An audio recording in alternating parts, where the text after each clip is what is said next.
नमस्कार, स्वागत है आपका M with Rajendra YouTube channel पर। और आज हम देखेंगे मैथ के मोस्ट इम्पॉर्टेंट क्वेश्चंस। तो चलिए देखते हैं आज का पहला क्वेश्चंस। तो आज का पहला क्वेश्चंस है 2a बराबर 3b बराबर 4c। अब चाहो तो आप इसको सीढ़ियाँ बनाकर भी कर सकते हो, लेकिन क्या बताइए, आप सीढ़ियाँ बना के करेंगे तो लंबा हो जाएगा। तो इसको हम करेंगे ऐसे, एलसीएम ले लेंगे 2, 3 और 4 का। 2, 3 और 4 का जब आप लघुत्तम ले लोगे तो इसका लघुत्तम आएगा कितना, 12।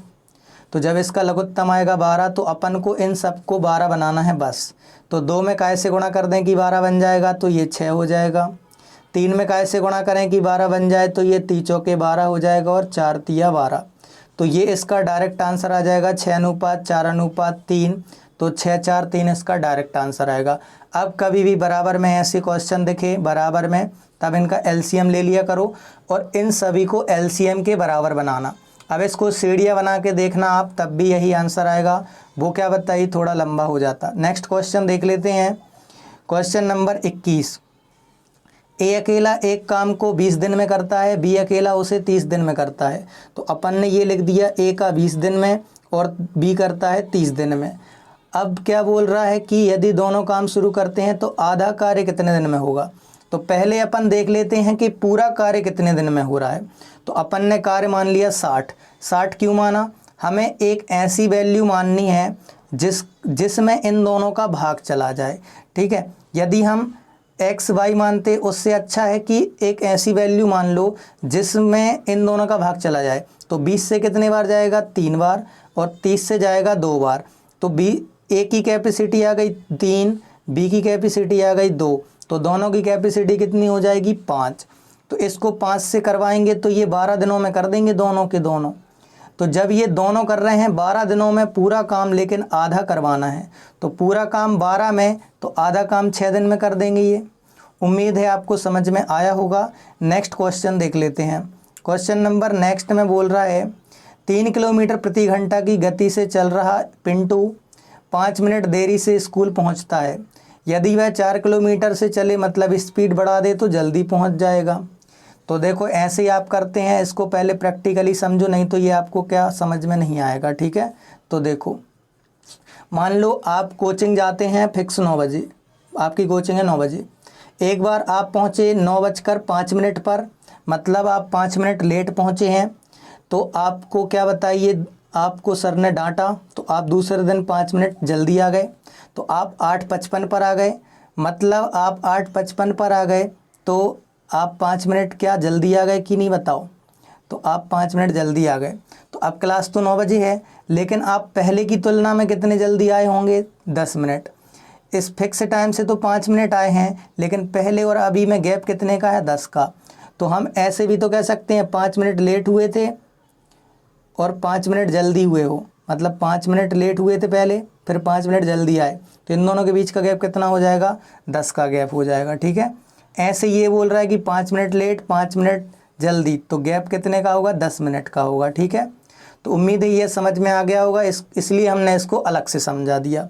तो 3 की स्पीड से जाता है तो 5 मिनट देरी, और 4 की स्पीड से जाता है तो 5 मिनट जल्दी।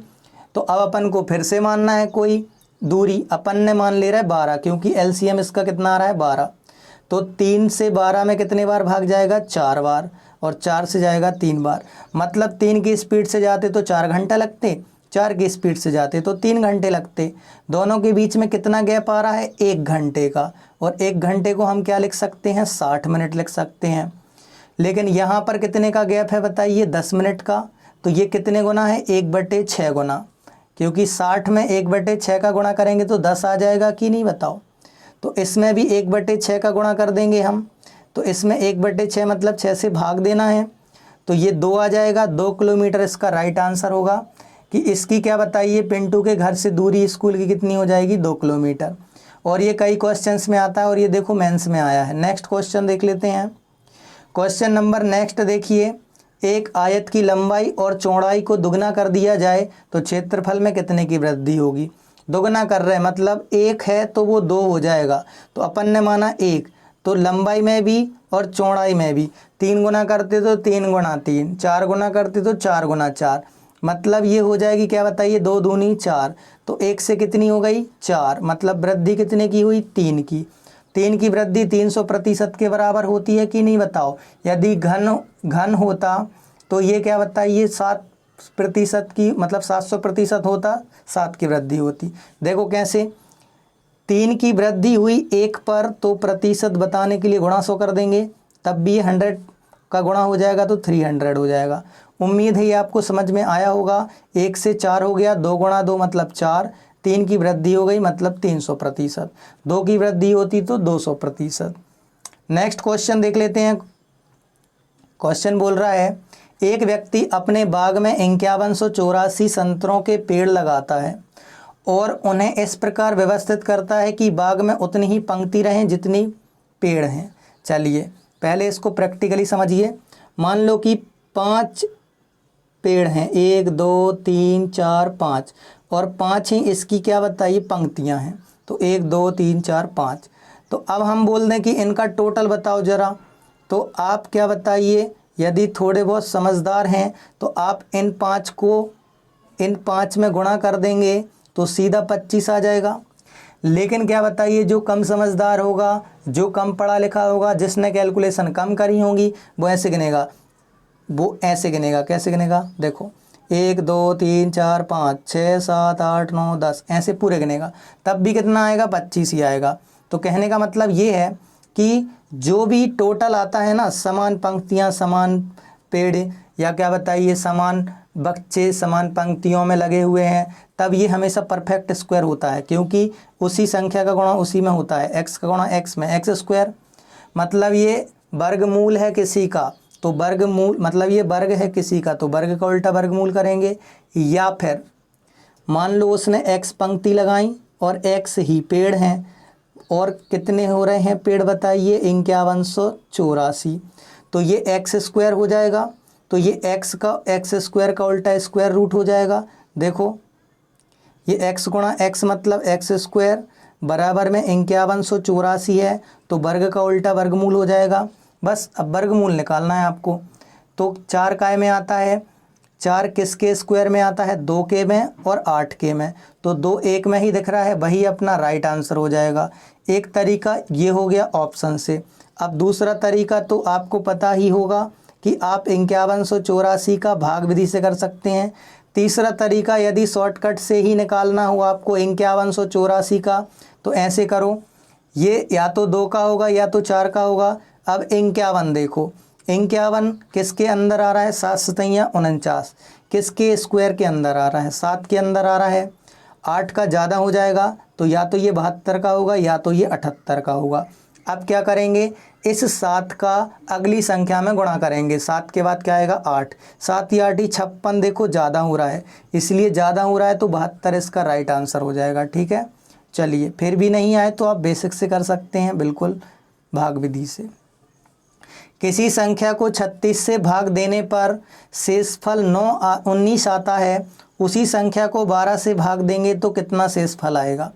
जब भी ऐसे सवाल आएँ कि उसी संख्या को या उसके दुगने को या उसके वर्ग को, तब शेषफल को ही वो संख्या मान लेना आप। तो मतलब आपने वो संख्या 19 मान ली, अब 19 में 12 से भाग दे दो तो 7 बच जाएगा कि नहीं बताओ, 12 एकम 12, तो 7 इसका राइट आंसर। हमेशा ऐसे ही क्वेश्चन सेट किए जाते हैं कि शेषफल को ही वो संख्या मानना पड़े।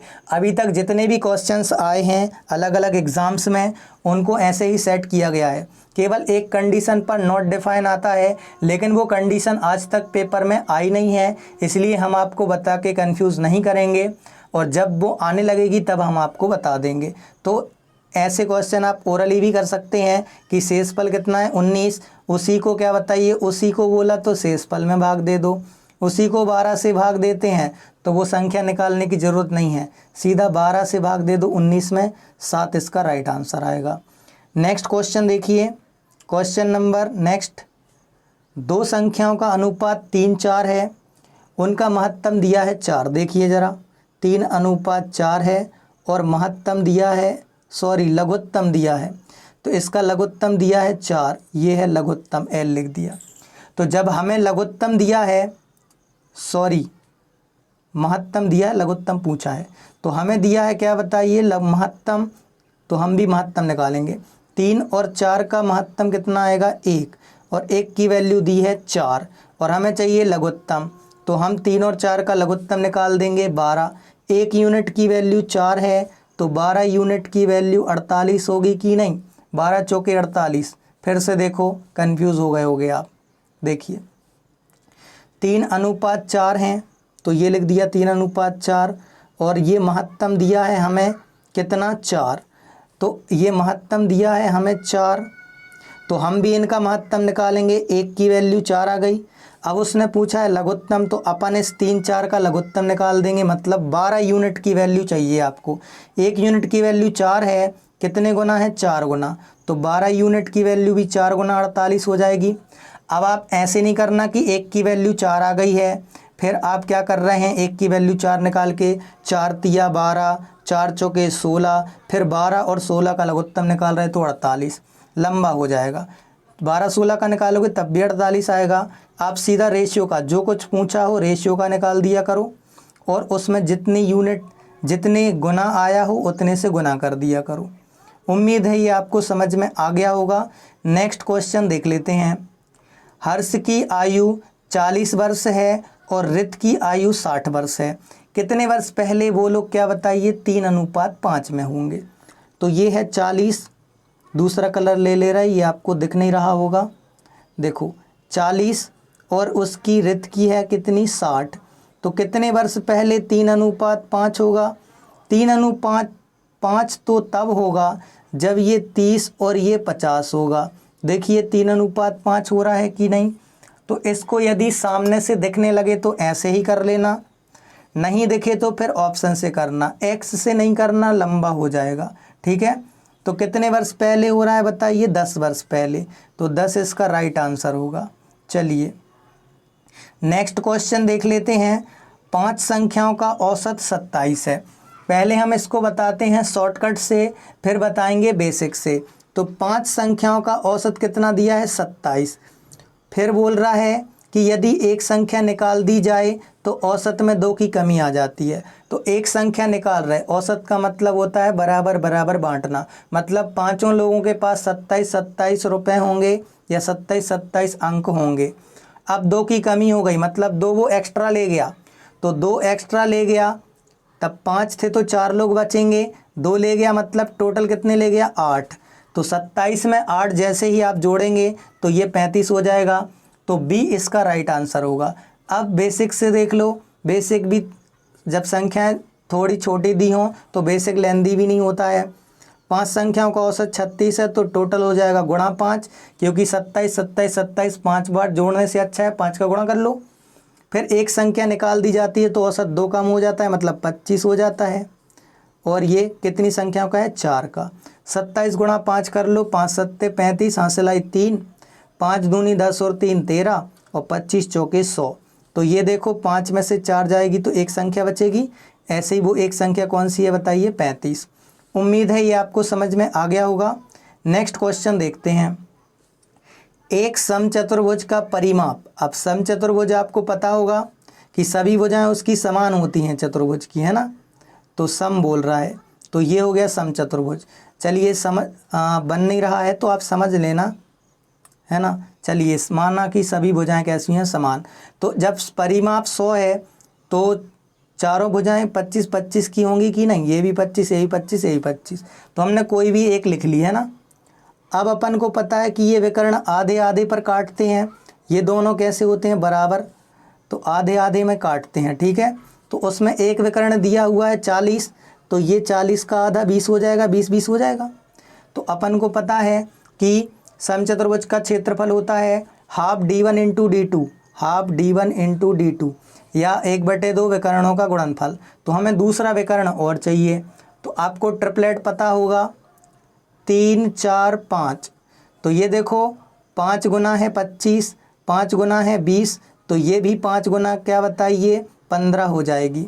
तो ट्रिपलेट कर लेना, या पर पाइथागोरस प्रमेय लगा देना। ठीक है, तो ये 20 है तो ये 15 हो जाएगी।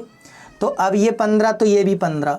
तो देखो अब इसको सॉल्व कर देते हैं। हाफ D1 मतलब पहला डायगोनल या पहला विकर्ण 40, दूसरा विकर्ण 15 दूनी कितना हो जाएगा 30। अब इसको 2 से काट दो 20 पर, और फिर 30 का 20 में गुणा करेंगे तो 600 हो जाएगा। 3 दूनी 6 और 2 जीरो चिपका दोगे, ये 2 जीरो हैं। तो चलिए, उम्मीद है ये आपको समझ में आ गया होगा। तो आज के लिए इतने ही क्वेश्चन थे जो कि काफ़ी मोस्ट रिपीटेड क्वेश्चन थे। उम्मीद है आपको समझ में आया होगा। आज के लिए इतना ही काफ़ी है। आगे के लेक्चर में देखेंगे नेक्स्ट आगे आने वाले मोस्ट इम्पोर्टेंट क्वेश्चन। धन्यवाद। जय हिंद, जय भारत।